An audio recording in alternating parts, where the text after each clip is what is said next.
शुक्रिया।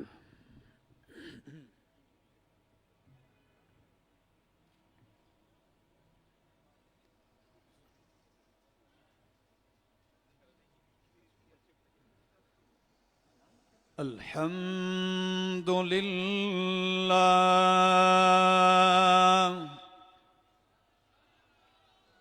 अल्हम्दुलिल्लाहि रब्बिल आलमीन वल आक़िबतु लिल मुत्तक़ीन वस्सलातु वस्सलामु अला अशरफिल अंबिया'i व इमामिल मुरसलीन व अला आलिहि व अस्हाबिहि व अहलि बैतिहि अजमाइन। अम्मा बअदु फ़अऊज़ु बिल्लाहि मिनश शैतानिर रजीम। बिस्मिल्लाहिर रहमानिर रहीम।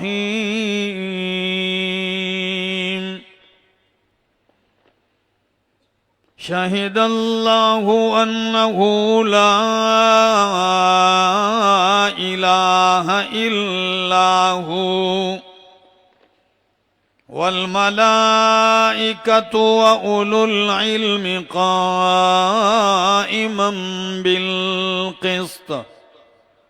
ला इलाहा इल्ला हुवल अज़ीज़ुल हकीम।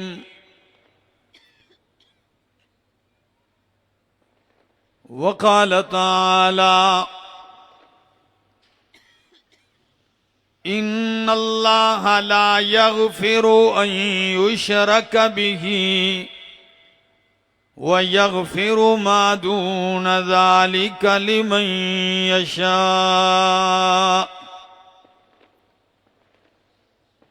सुब्हान रब्बिक रब्बिल इज़्ज़ति अम्मा यसिफ़ून व सलामुन अलल मुरसलीन वल्हम्दुलिल्लाहि रब्बिल आलमीन।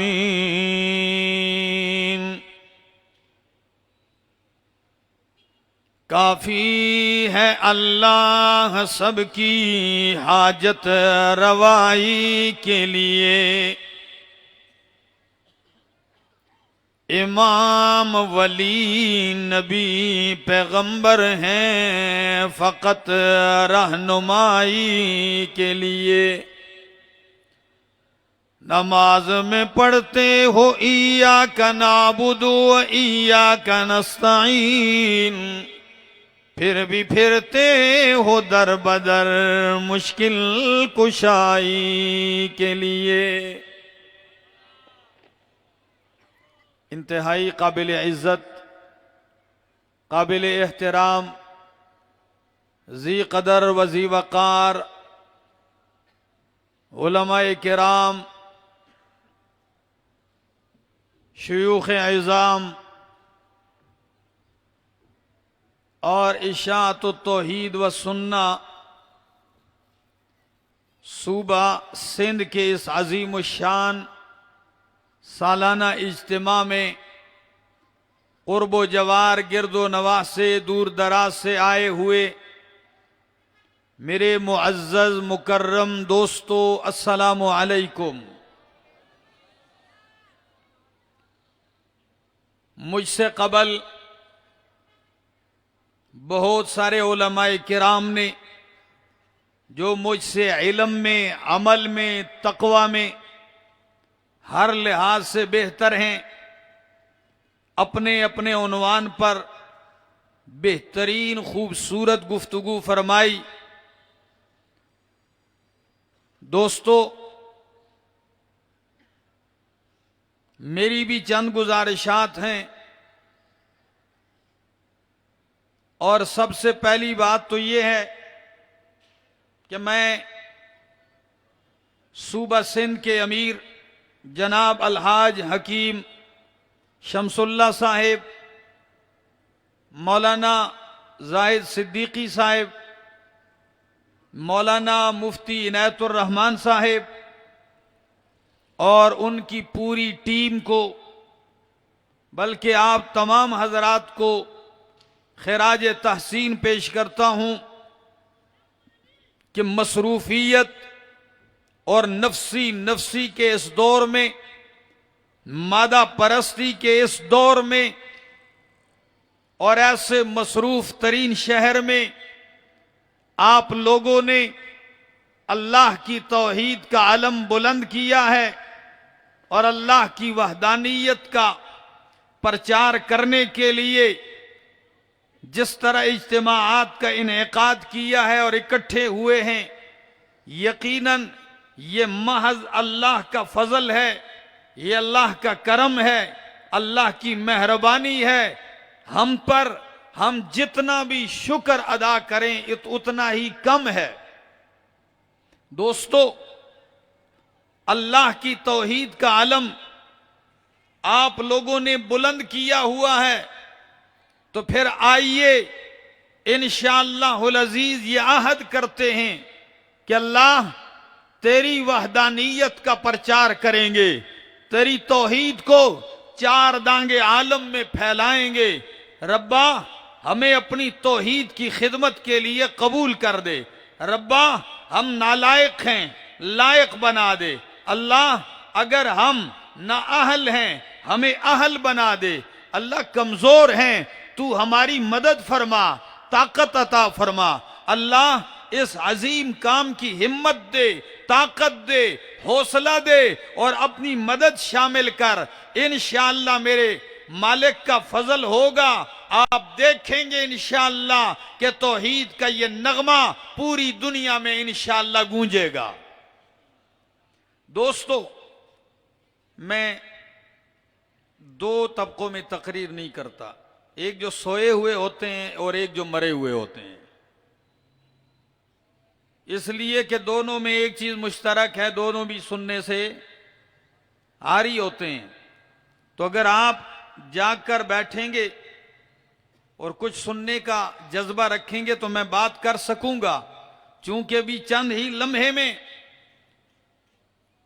जमात इशाअत तौहीद व सुन्ना के मरकजी अमीर और इस काफिले के सालार, उलमा के उस्ताद, शयूख के शेख, कायद इनकलाब कुरानी, शेखुल कुरान वल हदीस हजरत अल्लामा मौलाना मोहम्मद तैयब ताहिरी साहिब हाफिज़हुल्लाह, वो चंद ही लम्हों में आपके सामने आएंगे।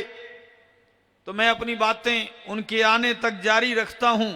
दोस्तों, तौहीद वाला मसला, तौहीद की बात, ये कायनात में सबसे अजीम मसला है और यही वो मसला है जो तमाम नबियों का इत्तेफाकी मसला था। लेकिन अफसोस की बात है, जो तमाम नबियों का, तमाम आसमानी किताबों का इत्तेफाकी और इजमाई मसला था, आज लोगों ने उसको इख्तिलाफी बना दिया है। आज तौहीद के सुनने का वो हौसला और जिगरा ही नहीं है, इसलिए कि तौहीद तो सारे बुतों को पाश पाश करके अल्लाह वाहिद जुल जलाल की वहदानियत और कुव्वत और ताकत और इल्म और तसर्रुफ का प्रचार करता है। तो लोग इससे घबराते हैं, इसलिए कि मुआशरे में शिर्क का नासूर फैल चुका है, कहीं शऊरी तौर पर, कहीं लाशऊरी तौर पर। हमने इंशाअल्लाहुल अजीज इस बीमारी का इलाज रब के कुरान से करना है। मैंने आप हजरात के सामने कुरान करीम की एक आयत तिलावत की थी, सूरत आले इमरान आयत नंबर 18। दोस्तों जरा तवज्जो कीजिए। इमाम बगवी रहमहुल्लाह अपनी तफसीर मालिम तंजील में जिक्र करते हैं, एक दो अहले किताब आए, यहूदी, और आए मदीना मुनव्वरा में नबी अलैहिस्सलाम से मुलाकात की। कहने लगे आपका नाम मोहम्मद है और अहमद है, नबी अलैहिस्सलाम ने फरमाया नाम आना मुहम्मदुन व अना अहमद, मैं मोहम्मद हूं, मैं अहमद हूं। वो कहने लगे अगर आप ही मोहम्मद और अहमद हैं तो फिर हम आपसे एक सवाल पूछते हैं, अगर आप जवाब देंगे तो हम आपके हाथ पर ईमान ले आएंगे। नबी अलैहिस्सलाम ने फरमाया पूछो, क्या पूछते हो? कहने लगे कि आपकी किताब में सबसे बड़ी शहादत कौन सी है, सबसे बड़ी गवाही कौन सी है? लाखों गवाहियां हैं, लेकिन सबसे बड़ी शहादत और गवाही कौन सी है? इमाम कायनात सल्लल्लाहु अलैहि वसल्लम पर रब्बे कायनात ने ये आयतें उतार दी और आपने जवाब दिया कि सबसे बड़ी शहादत ये है। फरमाया शाहिदल्लाहु अन्नहु ला इलाहा इल्लाहु, शाहिदल्लाहु अन्नहु ला इलाहा इल्लाहु वल मलाइकतु व उलुल इल्मी काइमन बिल क़िस्त। कराची वालों सुनिए, रोशनियों के शहर वालों, फरमाया शाहिद अल्लाह, गवाही दी अल्लाह ने, शहादत दी अल्लाह ने। हकम अल्लाह, क़ज़ल्ला, अमर अल्लाह, बैयन अल्लाह, आलम अल्लाह, अल्लाह ने ऐलान किया है, अल्लाह ने गवाही दी है किस बात की? अन्नहु ला इलाहा इल्लाहु, के बेशक कोई इलाह नहीं, कोई हाजत रवा नहीं, कोई मुश्किल कुशा नहीं, कोई फरियादें सुनने वाला नहीं है, कोई बेड़े पार लगाने वाला नहीं, कोई खोटी किस्मतें खरी करने वाला नहीं है, कोई मौतो हयात का मालिक नहीं है, कोई माल औलाद जायदाद जागीर वतन चमन अमन जिंदगियों में बरकतें देने वाला कोई नहीं। इल्लाहु, अगर है तो कौन है? अल्लाह अकबर। और मेरे दोस्तों, कुछ जिंदा होने का सबूत मैं आपको जगा रहा हूं। फरमाया इल्लाहु, इला कोई नहीं, इल्लाहु मगर वही है, ला इलाहा बंदगियों के लायक कोई नहीं, इल्लाहु मगर अल्लाह, इबादत के लायक कोई नहीं। इला कहा है? इला उस जात को कहते हैं कि आप फरियादें लेके जाएं, आप आजिजियां लेके जाएं, आप मोहब्बतें लेके जाएं, आप जिसको माफौकल असबाब उमूर में पुकारें, गायबाना पुकारें, जिससे उम्मीद रखी जाए, जिससे खौफ रखा जाए, जिसके सामने नियाज़े सर झुकाया जाए। इन सारी आजिजियों का हकदार कौन है? शाहिदल्लाहु अन्नहु ला इलाहा इल्लाहु, अल्लाह ने गवाही दी है। इमाम राजी रहमहुल्लाह फरमाते हैं अगर कोई सवाल करे कि शाहिद अल्लाह, अल्लाह ने अपनी तौहीद की गवाही दी है, तो बंदे की अपने बारे में गवाही तो कोई अदालत नहीं मानती। जी, मैं अदालत में जाऊं, मैं अपने बारे में गवाही देता हूं तो मानेगा? तो ये क्या है? अल्लाहु अकबर कबीरा। बहुत सारे मानी जिक्र करते हैं, लेकिन एक माना ये है कि या शाहिद अल्लाह का माना एतराफ है। किस क्या क्या है? अदालत एतराफ मानती है, दुनिया की हर अदालत एतराफ है। तो अल्लाह अपनी वहदानियत का खुद एतराफ करते हैं। या बयान अल्लाह, अल्लाह ने बयान किया है, या क़ज़ल्ला माना करेंगे क्योंकि कुरान खुद ये माना करता है। सूरत का नाम सूरत बनी इसराइल है, 15वां पारा है। अल्लाह का कुरान कहता है वक़ज़ा रब्बुका अल्ला ताबुदू इल्ला इय्या। तो शाहिद अल्लाह का माना वक़ज़ा रब्बुका, तेरे रब ने फैसला किया। सूरत बनी इसराइल आयत नंबर 23 है। तेरे रब ने फैसला किया है अल्लाह ताबुदू इल्ला इया, कि बंदगी ना करो इल्ला इया हो, मगर उसी की है। और आपको अजीब बात बतलाऊं, सनदुल मुफस्सिरीन हिब्रुल उम्मत तर्जुमानुल कुरान हजरत अब्दुल्ला इब्ने अब्बास रजी अल्लाह तआला अन्हु, मालिक की अता है, 14 साल का लड़का है। अल्लाह, कितनी उम्र?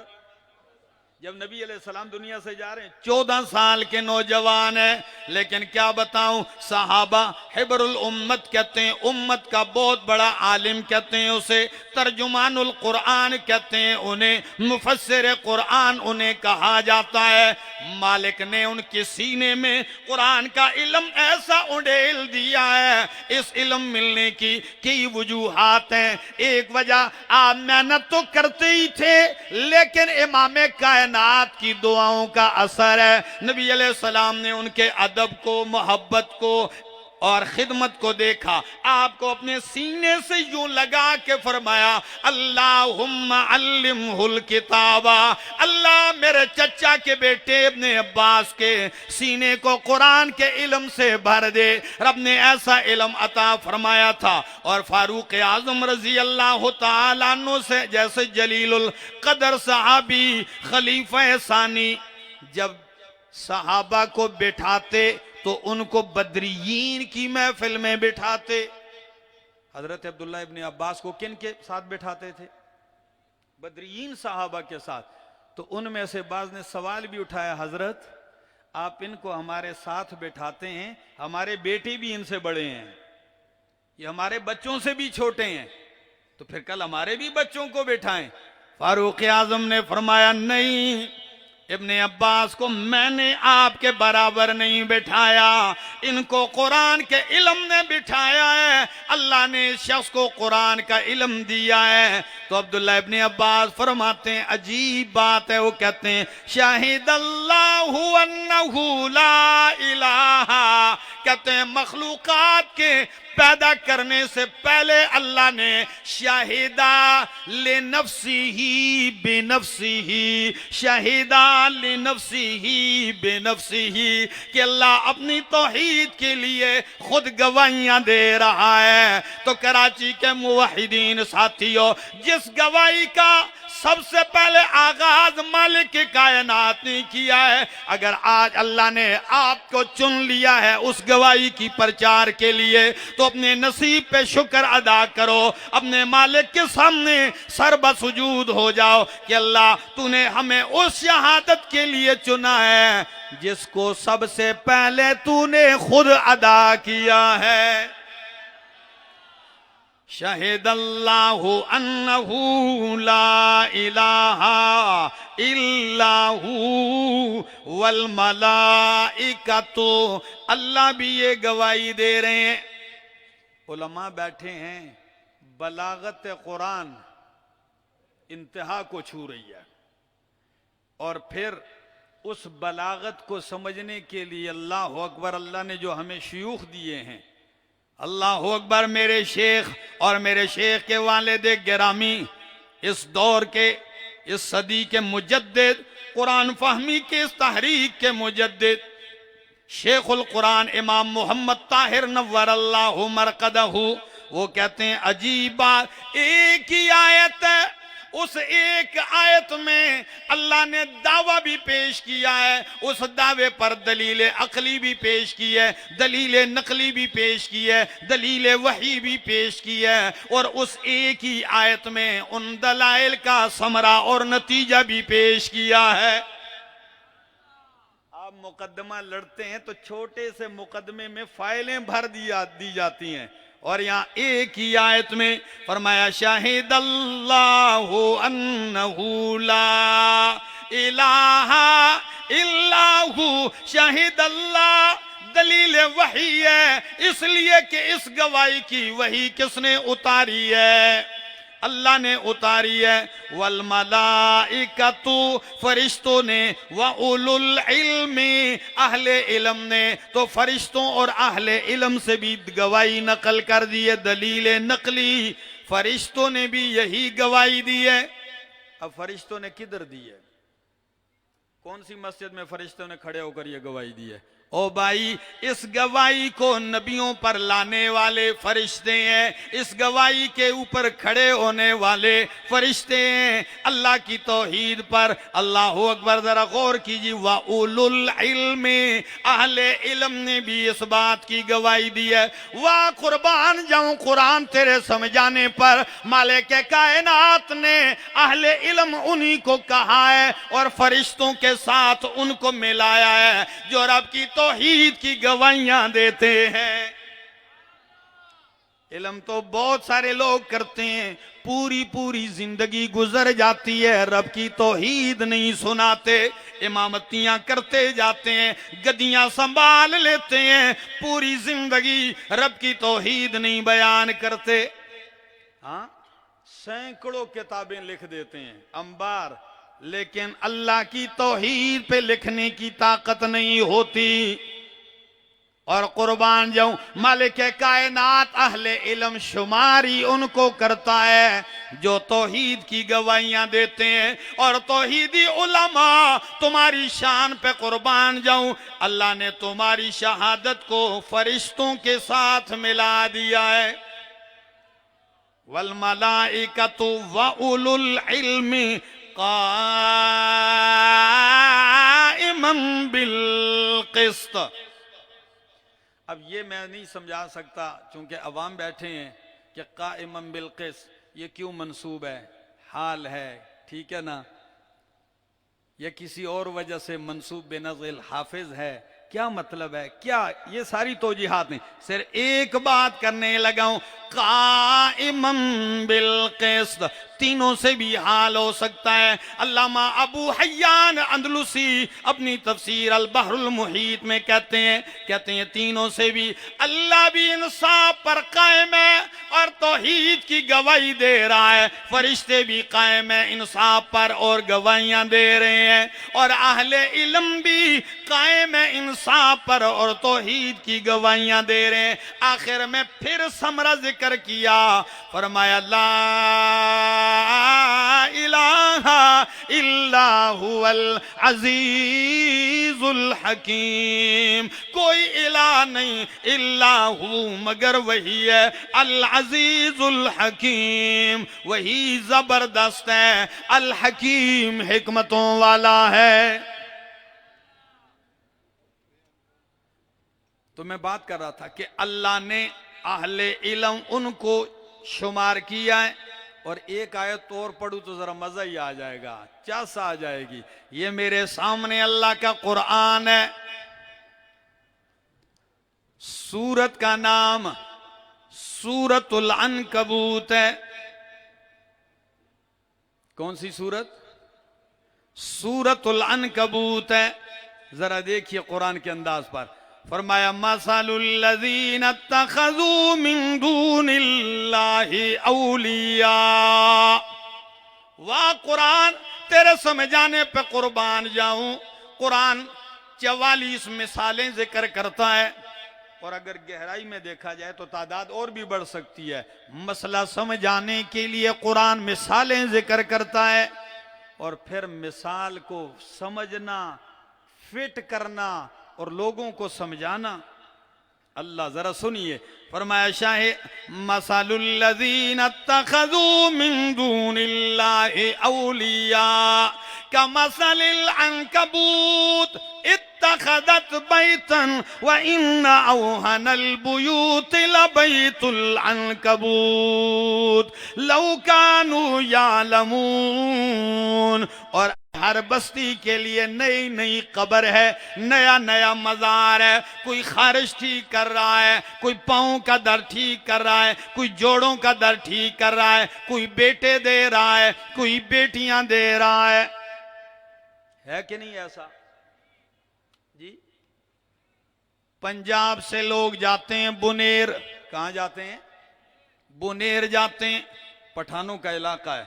और बुनेर में एक मजार है पीर बाबा, क्या नाम है, दूसरा मजार है दीवाना बाबा, पीर बाबा दीवाना बाबा। तो कोई पंजाबी जाके सराइकी में और पंजाबी में बाबा से मांग रहा था, उधर कोई पठान खड़ा था, उसने कहा ओ अल्लाह के बंदे ओ सादिया, बाबा पश्तो बोलता था, सराइकी बाबे को नहीं आती है, आप बाबा से पश्तो में मांगो तो आपकी कोई बात पल्ले पड़े, आप पंजाबी में लगे हो तो बाबा को तो पंजाबी। मैंने कहा तुम्हारे आलेहा जिनको तुमने इलाह बना रखा है उधर ये परेशानियां होती हैं, और जो हम इलाह मानते हैं मालिक के कायनात को, वो ऐसा इलाह है, इन्ना रब्बी लसमीउद दुआ इदा सअलका इबादी अन्नी फइन्नी करीब उजीबु दावत दाई इदा दान। अजीब शान है मेरे मालिक की। तो बाबे मजारों पे लोग जा रहे हैं, सजदे कर रहे हैं, कुर्बान जाऊं, वहां से पत्थर उठा के मलते हैं, इससे खारिज ठीक होती है। कोई पत्थर उठा के घुटनों पे मलते हैं, कहते हैं इससे जोड़ों का दर्द ठीक होता है। मैंने कहा जरा 14 सदियां पहले जा, फारूक आजम रजी अल्लाह तआला अन्हु, वाह उमर क्या शान है तेरी, जहां भी शिर्क का खतरा होता उमर ने वो दरवाजा ऐसे बंद करके रख दिया ताकि कोई दोबारा वहां से शिर्क का दरवाजा न खोल सके। आप काबतुल्लाह का तवाफ कर रहे हैं, हजरे अस्वद के पास आते हैं, हजरे अस्वद को छूते हैं। जानते हैं हजरे अस्वद दा तोर काने पेजने का ना, ये हजरे अस्वद ये जन्नत से आया हुआ पत्थर है। कहां से आया हुआ? और आपको बताऊं नबी अलैहिस्सलाम ने फरमाया दूध से ज्यादा सफेद था ये, इसका नाम हजरे अबियज था। हजरे अस्वद का नाम क्या था? अबियज, ये सफेद था। सवदत हो खताया इब्ने आदम, इब्ने आदम के गुनाहों और खताओं ने इसको काला कर दिया। हर नबी इसको छूता है, सहाबी इसको छूता है, काबतुल्लाह के कोने में फिट है। कितनी शान वाला पत्थर है, लेकिन वाह उमर अकीदतें एक तरफ रखती हैं और अकीदे का डंका बजा के रख दिया। कहते हैं इन्नी आलमो, ओ हजरे अस्वद में अच्छी तरह जानता हूं कि तू इन्नका हजरुन ला तनफउ वला तजुर्रु, न तू नफा दे सकता है न नुकसान दे सकता है। हजरे अस्वद नफा नुकसान नहीं दे सकता। फरमाया लौला रायतु रसूल अल्लाह युकब्बिलु कमा कब्बलतुका, अगर मेरे महबूब पैगंबर ने तुझे बोसा ना दिया होता, मैं तुझे कभी भी बोसा ना देता। तो कराची वालों आपसे सवाल करता हूं, जन्नत से आया हुआ पत्थर हजरे अस्वद अगर नफे नुकसान का मालिक नहीं है, तो पाकिस्तान की कब्रों पे रखा हुआ पत्थर भी नफे नुकसान का मालिक।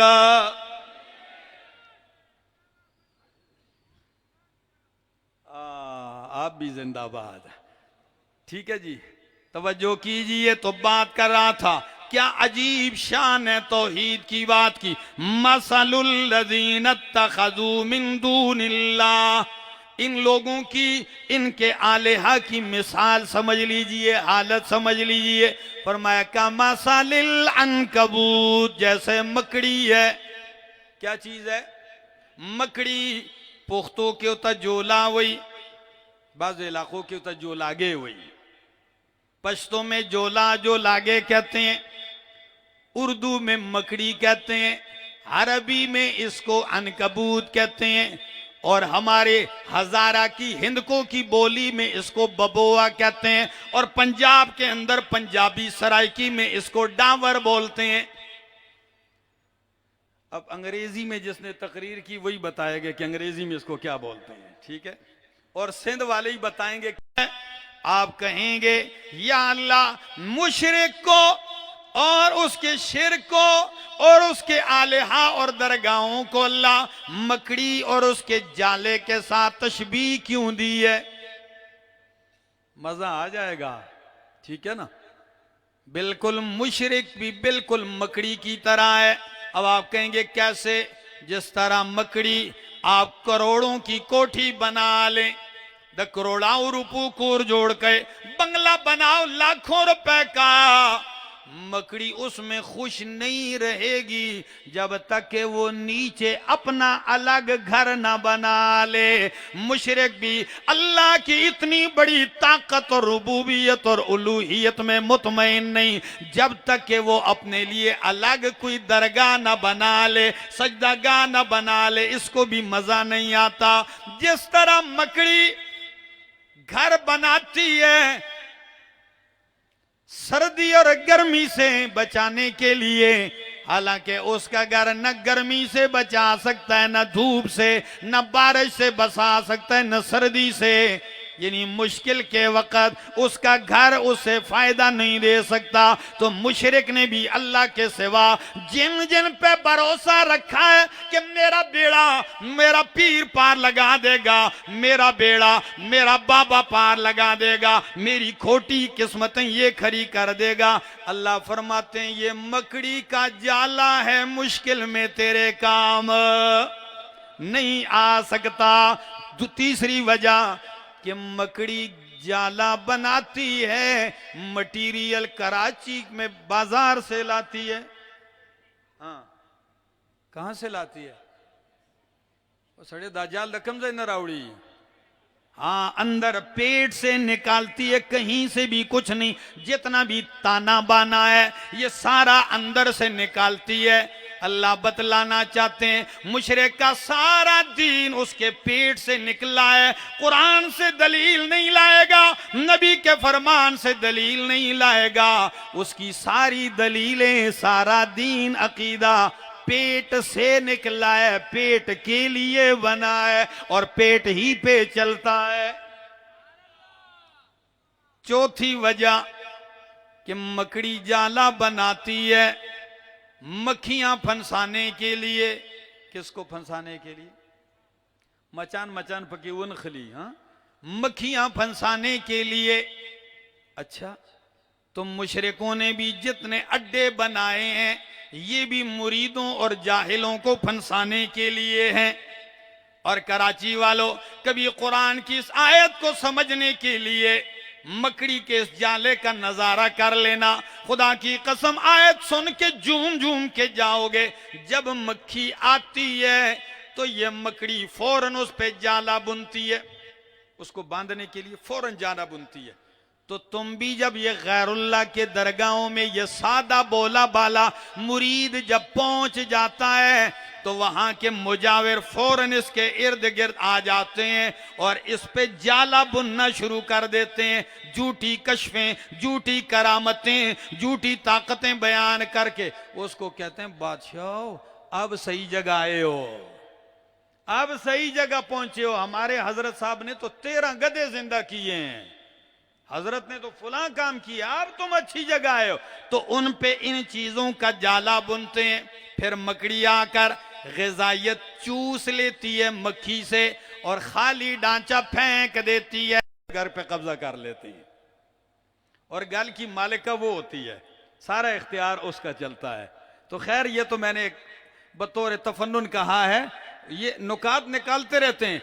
मस का मसालिल अनकबूत मकड़ी की तरह है, जो घर बनाती है उसका घर कमजोर है। फरमाया लौ कानू या लमून, काश के ये लोग समझें। आओ कराची वालों, मकड़ी के जालों पे भरोसा मत करो, भरोसा और तवक्कुल करो उस खालिक कायनात पे तवक्कुल करो। कुरान कहता है व तवक्कल अलल हय्यिल लज़ी ला यमूत, उस जिंदा पे भरोसा करो जिस पे कभी मौत नहीं आती। व अलल्लाहि फल्यतवक्कलिल मुतवक्किलून, तवक्कुल करने वालों को चाहिए कि अल्लाह ही पे तवक्कुल हो, भरोसा करो, उस पे भरोसा करो, उसी से मांगा करो। ये मिसाल जिक्र करने के बाद फरमाया वतिलकल अमसालु नज़रिबुहा लिन्नास, ये मिसालें हम लोगों के लिए बयान करते हैं, चाहे सिंधी हो, बलोच हो, पठान हो, सराइकी हो, पंजाबी हो, सबके लिए, जाहिलों के लिए भी। लेकिन इनको समझते वो हैं जो उलमा हैं। कौन है? मालूम होता है जो तौहीद की मिसालें नहीं समझ सकता वो उलमा। हाँ, तो या अल्लाह जब बयान उलमा के लिए है, समझते उलमा है, तो लोगों के लिए किस तरह हो गई? तो इशारा कर दिया जब उलमा समझेंगे तो फिर लोगों को समझाएंगे, उलमा समझेंगे तो लोगों को समझाएंगे। आइए मेरे दोस्तों, यही वो अकीदा है जिसके प्रचार के लिए मालिक कायनात ने हम सबको तौफीक दी है कि हम इस मुल्क के अंदर अल्लाह की वहदानियत बयान करें, अल्लाह की तरफ दावत दें। आपको कुर्बान जाऊं, अजीब सहाबी हैं हजरत रिबई बिन आमिर रजी अल्लाह तआला अन्हु, रुस्तम के पास जा रहे हैं मुज़ाकरात के लिए। रुस्तम ईरान का बहुत बड़ा सालार है, फौजों के साथ आया हुआ है। उसको पता चल गया कि मोहम्मद अरबी के सहाबा में से कोई एक सफीर बन के आ रहा है बात करने के लिए। तो उसने बहुत बड़ा कालीन बिछाया, बड़ा कालीन बिछाया, फिर उसके ऊपर तख्त लगाया, फिर उस पे आके बैठ गया, ताज पहना, नौकर चाकर सिक्योरिटी आगे पीछे, बड़ा एक माहौल बनाया। किस लिए? ताकि जब ये सहाबा किराम में से कोई आएगा ना वफद, तो हमारा रोब और दबदबा बैठेगा उन पे। लेकिन उनको क्या मालूम था कि मोहम्मद अरबी ने ऐसे लोग तैयार किए हैं कि इन चीजों की उनकी निगाहों में कोई हैसियत नहीं है, वो कुरान से तैयार हैं। तो जब रिबई बिन आमिर जाने लगे, कांटे पहने हुए हैं बटन की जगह, पुराना जोड़ा पहना हुआ है, लागर सी सवारी है, नेज़े लिए हुए हैं, तलवारें, और छलांग लगा के घोड़े पे बैठ जाते हैं। जवान ज़ुएओ ये की आवाज है रवान शो, दुनिया के सुपर पावर से मुज़ाकरात करने के लिए जा रहा है। ये भी नहीं कहता कि अमीरुल मोमिनीन कोई वफद हो, कोई 10, 15, 20 आदमियों का। उन्होंने कहा आप जाएं, तो अकेले ही चल पड़े। जब पहुंचते हैं वहां तो तख्त के करीब जाने लगे, सिपाहियों ने रोक दिया, रुक जाओ भाई, कौन है, कहां से आगे घोड़े पे सवार? कहने लगा तुमने बुलाया है इसलिए आया हूं, बात करनी है ठीक है, नहीं तो मैं जा रहा हूं। उन्होंने कहा भाई इस असलहा इधर रखो, नेजा, तलवारें, ये सारी चीजें इधर रखो, घोड़ा उधर बांध के आओ, फिर सलीके से आओ। वो कहने लगे मैं इसी तरह आऊंगा, मंजूर है तो ठीक है, नहीं तो किक लगाऊंगा, घोड़े को वापस जाऊंगा।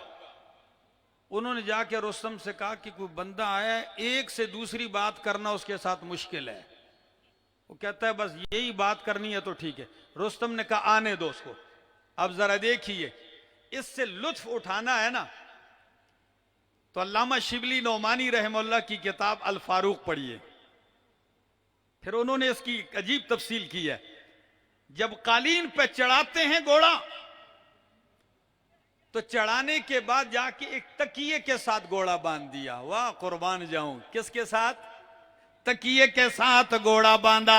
वो तकिए कैसे हैं? सोने और चांदी की तारों से उन पे कशीदा कारी और कढ़ाई हुई है, उनके साथ बांधा, और तलवार लटका के नेजा हाथ में लेकर ओ द कराची खल को, कराची वालों जरा देखना इस अंदाज को, चलते ना ये ऐसे नेजा नीचे कारपेट पे मारते जा रहे हैं, कालीन पे सुराख करते हुए जा, और कभी कभी चलते चलते ऐसे तिरछा भी मार देते हैं तकिए को भी। एक रुस्तम सोफे पे बैठा है, वो जाके नीचे बैठ के, उन्होंने कहा आपके लिए सोफा, कहते नहीं ये सोफा मुझे पसंद नहीं है, ये मेरी तबीयत नहीं, मैं इस पर नहीं बैठता हूं। वाह, बतलाना चाह रहे थे। ये कोई पागल नहीं थे, ये कोई नासमझ नहीं थे, खुदा की कसम तहजीब को अच्छी तरह जानते थे, लेकिन उनको बतलाना चाहते थे तुम जिन चीजों से हमें खरीदना चाहते हो, हम इन चीजों की कोई हैसियत नहीं समझते। हमारे नजदीक जो अहमियत है वो किसी और चीज की है, समझने की बात है। रुस्तम कहने लगा क्यों आए हो? सवाल समझ गए? क्यों आए हो? तो जवाब सुनो, कहने लगे हम आए नहीं, इब्तासनल्लाह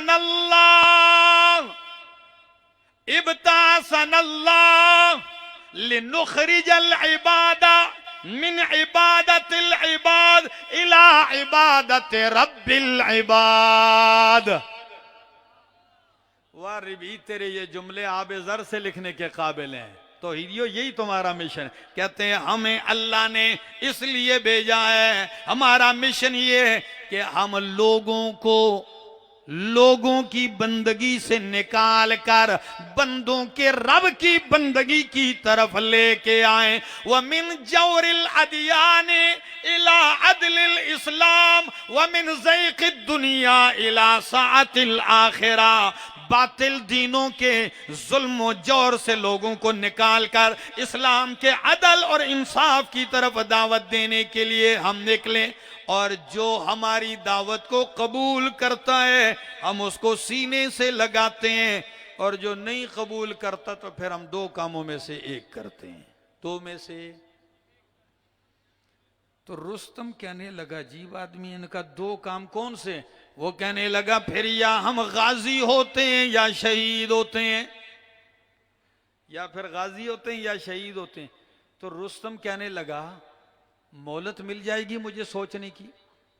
तो जब मोहलत मांगने लगी तो पास के लोग मांगी रुस्तम ने, तो लोगों ने कहा अजीब आदमी, एक आदमी फट्टा लिबास है, आप उससे मोहलत मांग रहे हैं। कपड़ों को तो देखो, लिबास को देखो, घोड़े को देखो। रुस्तम उनसे कहने लगा ओ सादे बंदो, इसके लिबास कपड़ों को ना देखो, इसके कुव्वत ईमान और गरजदार लहजे को देखो। कपड़ों को क्या करते हो, इस गरजदार लहजे को नहीं देखते हो? कितनी कुव्वत से ये बोल रहा है। तो पता है रिबई कहने लगे, वो कहने लगा आप मोहलत दे सकते हैं, हम सोचें। लगा जी 3 दिन से ऊपर मोहलत भी नहीं मिलेगी। कितनी? तो रिबई फौरन रुस्तम गुस्से में आया और कहने लगा अमीरुन अंता मामूर, इतना बताओ क्या आप खुद अमीर हैं कि सारे फैसले इधर करते हैं, या मामूर हैं? वो कहने लगा मैं मामूर हूं, अमीर तो पीछे बैठा है, लेकिन मैं इस तरह धड़ल्ले से इसलिए बात करता हूं कि हमारे मामूर और अमीर सबकी बात एक है। हम मामूर अमीर सबकी बात एक है। तो कराची वालों, अल्लाह ने हमें ये मिशन दिया है, लोगों की बंदगी में लगे हैं, उनको उनकी बंदगी से निकाल कर रब की बंदगी की तरफ लाएं। कब्रों पे पड़े हुए, कब्रों से उनको उठाकर रब की बारगाह की तरफ लाएं, वरना अल्लाह तुमसे पूछेगा, अल्लाह के हाथ जवाब देना पड़ेगा। कुरान जैसी दौलत तुम्हारे हाथों में है, नबी का फरमान आपके पास है, अकीदा तौहीद आपके पास है, आ जाओ और मिशन तौहीद फैलाते जाओ, वरना नहीं तो मजार आबाद रहेंगे, मस्जिदें वीरान हो जाएंगी। हमने अल्लाह की तौहीद का प्रचार करना है। शायर ने कितने प्यारे अंदाज में कहा कि कहीं नखले मरकद की छाओं में सजदे, कहीं नखले मरकद की छाओं में सजदे, कहीं मरने वालों के पाँवों में सजदे, इशारों में सजदे, निगाहों में सजदे, यहाँ और वहाँ खानकाहों में सजदे। ये सब बीज पीरों का बोया हुआ है, कि हर शख्स बिदअत का जोया हुआ है। हमने तो ये सदा लगानी है कि वही आका, वही दाता, वही मुश्किल कुशा सबका, वही एक गौस आजम है, यही ललकार देता जा। उसी के नाम पे मर ले, उसी के नाम जीता जा। उसी के नाम की मैं हो तो भर भर जाम पीता जा। रहे तौहीद में गर हो समंदर शिर्क के हाइल, लगा दे जस्त मौजों में तूफानों से निमटता जा। वो जलते हैं तो जलने दो जो है तौहीद के दुश्मन, निदा वहदत की कुरान से गली कूचों में देता जा। जिंदगी बाकी, मुलाकात बाकी। अब मेरे और आप सबके कायद शेखुल कुरान, शेखुल हदीस, कायद इनकलाब कुरानी, जिन्होंने सारी जिंदगी इस मिशन को फैलाने का अज़म कर रखा है। कल हम बैठे थे साथ, रात तकरीबन 1:30 बज गए थे, तो एक शख्स ने इनसे कहा, हजरत मुझे आपको देखकर ताज्जुब होता है। तो उन्होंने कहा क्यों? कहा कि आप इस उम्र में आप थकते नहीं हैं, आपको थकावट नहीं है, या आपका स्टेमिना हद से ज्यादा है? तो मुस्कुरा कर कहने लगे, क्यों नहीं थकता हूं, थकता हूं, टूटता हूं, लेकिन अपने दौर के मुजद्दिद अपने वालिद शेखुल कुरान इमाम मोहम्मद ताहिर नव्वर अल्लाहु मरकदहू से एक वादा किया था कि शेख आपने जिस तौहीद के मिशन के लिए खड़ा किया है, इसमें इंशाअल्लाहुल अजीज उम्र चाहे जितनी बढ़ती जाएगी, हौसला उससे ज्यादा बढ़ता जाएगा।